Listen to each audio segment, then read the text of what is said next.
अस्सलाम वालेकुम नाज़रीन।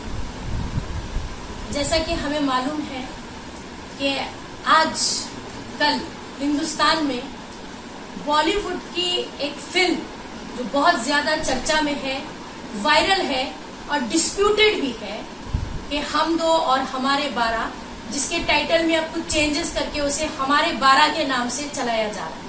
इसके बहुत सारे टीजर, ट्रेलर्स मैं समझती हूँ कि तमाम सोशल मीडिया से लोगों को देखने और सुनने को मिल रहे हैं। तो मुझे ऐसा लगता है कि एक ऐसा इशू है जो हिंदुस्तान में रहने वाले 30 करोड़ लोगों के सेंटीमेंट से जुड़ा हुआ है और इस पे हमें खुलकर बात करनी चाहिए। इस पे खुल के बात करने की एक वजह यह भी है कि इस्लामोफोबिया इन बॉलीवुड, मैं समझती हूँ कि दिन ब दिन ये चीज जो है वो अब बहुत ज्यादा आम होती जा रही है। हमें मालूम है कि 10 साल से एक हेट एजेंडा जो काम कर रहा है हिंदुस्तान में, जिसने पॉलिटिकली हिंदुस्तान को पहले कैप्चर किया और उसके बाद फिर धीरे धीरे तकरीबन सभी इंस्टीट्यूशन जो है वो सैफ्रोनाइज होते चले गए और आज एक माध्यम जिसे हम एंटरटेनमेंट का मानते हैं और एक बहुत बड़ी इंडस्ट्री जिसको हम बॉलीवुड कहते हैं, वो भी इससे नहीं बचा हुआ है। चाहे हम कश्मीर फाइल्स उठा लें, केरला स्टोरी उठा लें, लिपस्टिक अंदर बुर्का उठा ले, या फिर 72 हूरे उठा ले, या फिर हम दो और हमारे 12 को उठा ले। ये वो तमाम फिल्में हैं जो एक पर्टिकुलर कम्युनिटी को, एक पर्टिकुलर आइडेंटिटी को न सिर्फ टारगेट करती हैं बल्कि उन्हें डिफेम करके, उनको ह्यूमिलिएट करके, उनको सप्रेस करने की कोशिश है।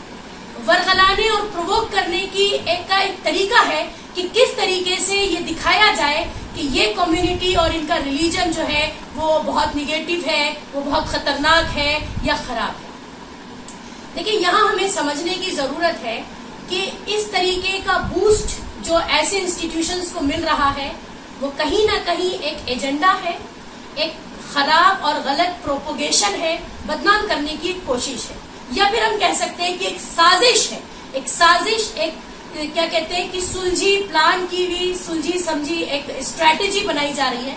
क्योंकि एक मेजॉरिटी माइनॉरिटी अगर देखा जाए, जो मेजॉरिटी में प्रेजेंट है वो माइनॉरिटी आज के टाइम में हिंदुस्तान में है और एक बड़ा ह्यूमन रिसोर्स मैं समझती हूँ कि मुसलमान हिंदुस्तान में प्रोड्यूस करता है। लेकिन मुसलमान चूंकि उसूल पसंद होता है और मुसलमान की जो आइडियोलॉजी है वो इतनी ज्यादा कॉन्क्रीट और अपने आप में इतनी ज्यादा साफ सुथरी है कि बहुत सारे ऐसे अलग प्लेटफॉर्म्स हैं, बहुत सारे ऐसे इंस्टीट्यूशंस हैं कि उसमें बैठे हुए लोगों को लगता है कि इनको किसी तरीके से हमने दबाना है। अभी यहाँ पे एक सवाल ये उठता है कि अगर एंटरटेनमेंट के माध्यम से या बॉलीवुड भी इस तरीके के एजेंडे को प्रमोट करता है तो क्या ये हमारी अहम जिम्मेदारी नहीं बनती कि हम इसको कॉन्ट्राडिक्ट करें, हम इसका रिएक्शन शो करें?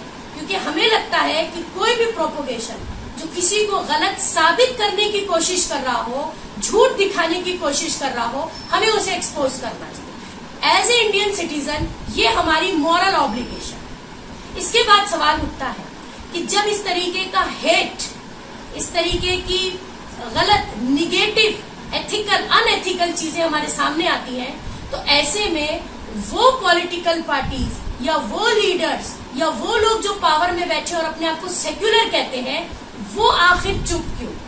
ऐसा क्यों नहीं होता कि वो सारे पॉलिटिकल लीडर्स या फिर रिलीजियस लीडर्स या फिर इंटेलेक्चुअल्स आवाज उठाते कि ये गलत हो रहा है, किसी कम्युनिटी को बिला वजह हैरास करना या उनके खिलाफ गलत प्रोपोगेशन करना, ये उसको कंडम किया जाए, इसको रोका जाए। क्योंकि मैं मानती हूँ कि ये इंडिया या ये हिंदुस्तान, ये मुल्क मेरा है, मैं इसकी सिटीजन हूँ। ये मेरी एक जिम्मेदारी बनती है कि मैं बात करूँ अपने मुल्क के डेवलपमेंट की, और ये अनएथिकल एक्टिविटीज कहीं ना कहीं हमारे मुल्क के डेवलपमेंट को हैम्पर्ड करती है। इसलिए मेरा एक सवाल यहाँ पर उन तमाम लोगों से है जो पावर में है कि वो अपने पावर का सही इस्तेमाल करते हुए ऐसी चीजों के खिलाफ क्यों आवाज नहीं उठाते। इसको हमें या तो ये समझ लेना चाहिए कि they are also silently agreed with this hate agenda and propagation.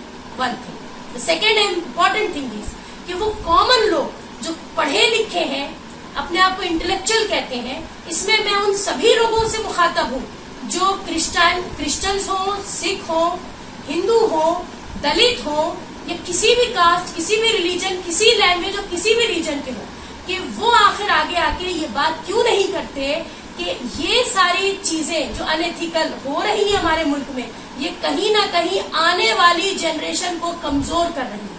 क्योंकि जब हम हेट पे बात करते हैं, जब हम ये गलत एजेंडा और निगेटिव प्रोपोगेशन फैलाते हैं, तो जो हमारे बच्चों के मासूम जहन है वो सिवाय नफरत के और कुछ भी नहीं सीखते। और उसके बाद ये निगेटिविटी जो आज हम उसमें भर रहे हैं, उनकी पर्सनालिटी डेवलपमेंट को हम रोक रहे हैं। हम अपने मुल्क, अपनी सोसाइटी की प्रोग्रेस को हैम्पर्ड कर रहे हैं। इसलिए आज ये बहुत इंपॉर्टेंट हो गया है कि हम खुल के और बहुत लाउडली इस बात को कंडम करें कि बॉलीवुड जैसा इंस्टीट्यूशन भी, या जिसको एंटरटेनमेंट का माध्यम माना जाता है, वो भी आज बचा हुआ नहीं है। उनको लगता है कि हेट बेचकर भी वो पैसा कमा सकते हैं। यहाँ पर रोक लगना बहुत जरूरी है।